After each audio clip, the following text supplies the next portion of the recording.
Hello YouTuber family, તમારું સ્વાગત છે મારા બ્લોગમાં। તો આજે બનાવીશું છોલે ભટૂરેની ફૂલ રેસીપી આપીશ તમને। તો એના માટે સૌથી પહેલાં આપણે ભટૂરેનો લોટ બાંધી દઈશું। તો ભટૂરેનો લોટ બાંધવા માટે મેં એક વાસણ લીધું છે, એમાં અડધો કપ મેં સોજી લીધી છે। ઝીણી મોટી કોઈ પણ સોજી તમે લઈ શકો છો। તો એક અડધો કપ સોજી લીધી છે ને એકદમ ખાટું દહીં છે આ। તો અડધો કપ સોજી છે તો એની સામે અડધી વાટકી જ મેં દહીં લીધું છે ખાટું। અને થોડી ખાંડ નાખીશું, આપણે અડધી ચમચી ખાંડ નાખીશું અને મીઠું નાખીશું। બંને મીઠું અને ખાંડનું પ્રમાણ સરખું જ રાખવાનું છે। અડધી ચમચી ખાંડ છે તો અડધી ચમચી મેં મીઠું નાખ્યું છે। અહીંયા બંનેનું માપ સરખું લેવાનું છે। એટલું નાખ્યા પછી આપણે આ રીતે હલાવી દઈશું। સોજી અને દહીંને આ રીતે આપણે બરાબર મિક્સ કરી દેવાનું છે। તમે જો આ રીતે ભટૂરે બનાવશો તો તમારા ભટૂરા એકદમ સોફ્ટ થશે, પડ્યા રહેશે અને પડી રહ્યા પછી 1 કલાક કે 2 કલાક પછી પણ તમે ખાશો તો એકદમ સોફ્ટ લાગશે અને અંદરથી એકદમ જાળીદાર બનશે ભટૂરે। તો બસ આટલું કર્યા પછી 2 થી 3 મિનિટ આપણે આ રીતે પડ્યું રાખવાનું છે, જેથી સોજી સરસ એવી ફૂલી જાય।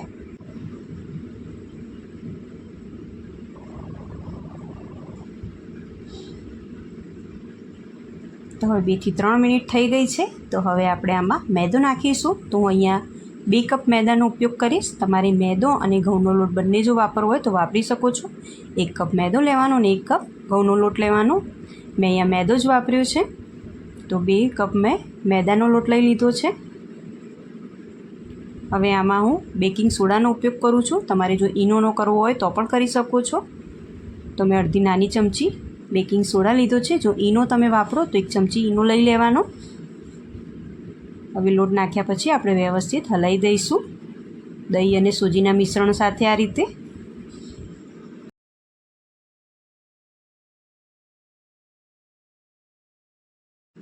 આ રીતે આપણે વ્યવસ્થિત મસળી લેવાનું છે દહીં સોજીની સાથે બરાબર।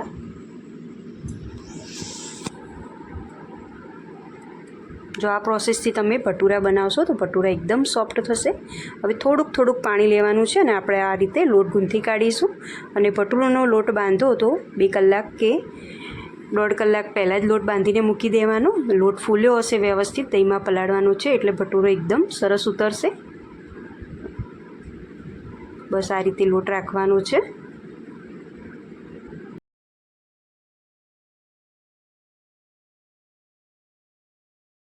બરાબર લોટને મસળવાનો છે આ રીતે। હવે લોટ સરસ એવો મસળીને મેં રેડી કરી દીધો છે। જો આ રીતનો લોટ બાંધવાનો, બહુ કાઠો નહીં કરી દેવાનો લોટને। હવે હું આને 2 કલાક માટે મૂકી દઈશ। આ રીતે ઉપર કોટનનું કપડું મૂક્યું છે અને આના ઉપર ડીશ ઢાંકી દીધી છે। તો હવે લોટ સરસ એવો પલળી ગયો છે। તો આ છોલે ચણા મેં રાત્રે પલાળી દીધા હતા। તો હવે એને કુકરમાં હું બાફવા માટે મૂકી દઈશ। તો અહીંયા મેં 1.5 કપ જેટલા છોલે લીધા છે, તેને હું કુકરમાં બાફવા માટે મૂકી દઈશ। બાફતી વખતે એમાં મીઠું નાખીશ અને 2 ગ્લાસ જેટલું પાણી નાખીશ।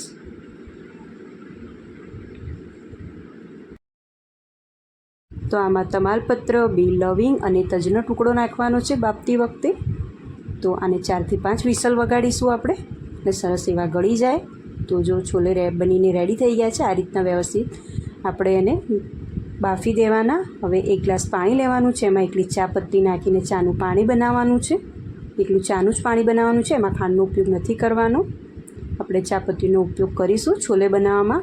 અને મીડિયમ સાઇઝના 2 ટામેટાને મેં ક્રશ કરી દીધા છે અને મીડિયમ સાઇઝની 2 ડુંગળીને મેં ક્રશ કરીને મૂકી છે અને આદુ લસણ મરચાંની મેં પેસ્ટ બનાવીને મૂકી છે। તો જો આ ચાનું પાણી મેં ગાળી લીધું છે 1 ગ્લાસમાં, અડધો કપ ચાનું પાણી આપણે બનાવી દેવાનું। તો 2 મોટા ચમચા ભરીને મેં તેલ મૂક્યું છે। તેલ ગરમ થઈ ગયું છે તો એમાં જીરું નાખીશું આપણે। આમાં રાઈનો ઉપયોગ નથી કરવાનો। હિંગ નાખીશું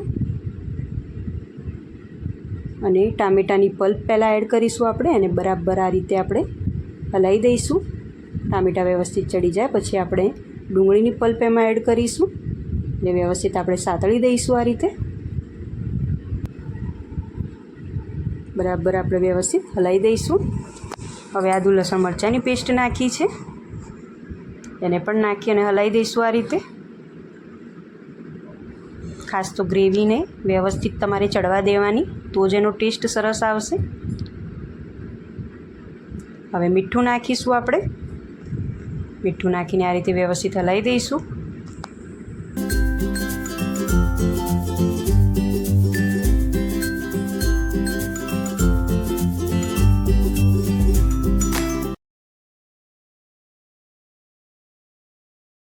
અહીંયા એક નાની અડધી ચમચી મેં અજમો નાખ્યો છે ડાયજેશન માટે. ઘણાને ચણા માફક આવતા નથી એટલે મેં અહીંયા અજમાનો ઉપયોગ કર્યો છે. જો તમને પસંદ ના હોય અજમાનો ટેસ્ટ તો તમે એને સ્કીપ પણ કરી શકો છો. અજમો નાખીને વ્યવસ્થિત આપણે હલાવી દઈશું આને. તો જો આ રીતની એકદમ સૂકી ગ્રેવી થઈ જવી જોઈએ. હવે ગ્રેવી સરસ એવી ચડી ગઈ હતી તો મેં બાફેલા ચણા અંદર એટલે કે કાબુલી ચણા અંદર મેં એડ કરી દીધા છે.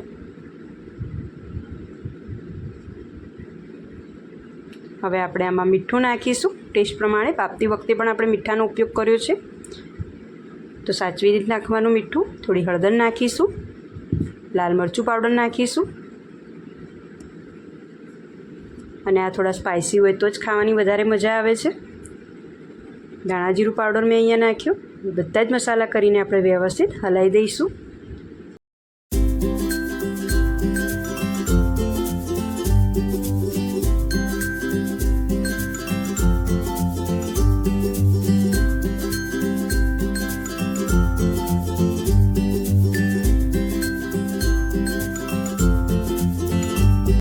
હવે વ્યવસ્થિત હલાવી અને થોડાક આપણે કાબુલી ચણા એટલે કે ચણા આ રીતે લેવાના છે અને ચમચીની મદદથી આ રીતે થોડા તોડી દઈશું એટલે કે ભાગી દઈશું અને અંદર નાખીશું એટલે ગ્રેવી પણ સરસ એવી થઈ જશે, થીક થશે ગ્રેવી. આ રીતે કરશો તો. અને જે ચાનું પાણી મેં બનાવીને રાખ્યું હતું અડધો ગ્લાસ એ અંદર હવે નાખી દઈશું. આનાથી કલર પણ સરસ આવશે અને દેખાવમાં પણ સરસ લાગશે. જે અમૃતસરી છોલે ભટુરે હોય છે, દિલ્હી બાજુ જે છોલે ભટુરે મળતા હોય છે એ આ રીતના જ હોય છે. આ રીતનો જ છોલેનો કલર હોય છે. એ લોકો ચાનું પાણીનો જ ઉપયોગ કરતા હોય છે. તો આટલું કર્યા પછી આપણે વ્યવસ્થિત હલાવી દઈશું.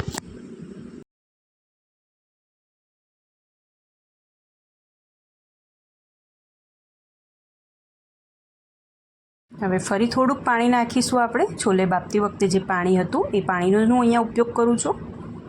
એ પાણી નાખીને આપણે 5 મિનિટ સુધી છોલેને ઢાંકીને આ રીતે ચડવા દઈશું વ્યવસ્થિત. એટલે બધો રસો અને ગ્રેવી સરસ એવી થીક થઈ જાય અને કલર પણ સરસ આવી જાય છોલેનો. હવે લાસ્ટમાં છોલે રેડી થઈ ગયા છે તો હવે લાસ્ટમાં હું અહીંયા ગરમ મસાલો નાખીશ 1 ચમચી.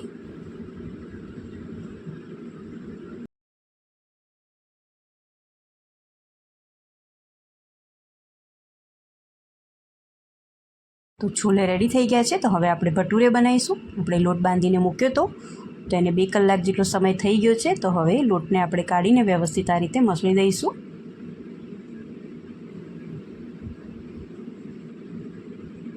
થોડુંક તેલ લઈશું અને એને એકદમ સ્મૂથ બનાવી દઈશું. થોડુંક તેલ નાખીને આ રીતે.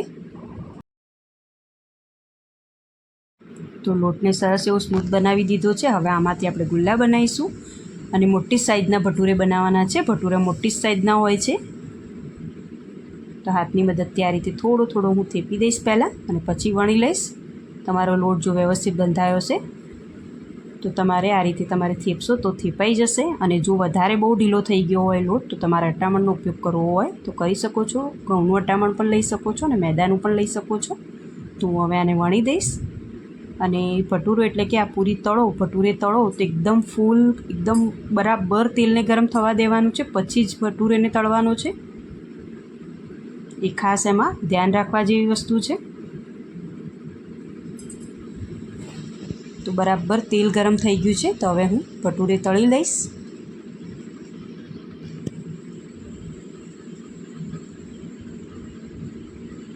તો આ રીતે થોડું થોડું પ્રેસ કરવાનું અને તળી લેવાનું. તો જો તરત જ ફૂલીને ઉપર આવી ગયો છે.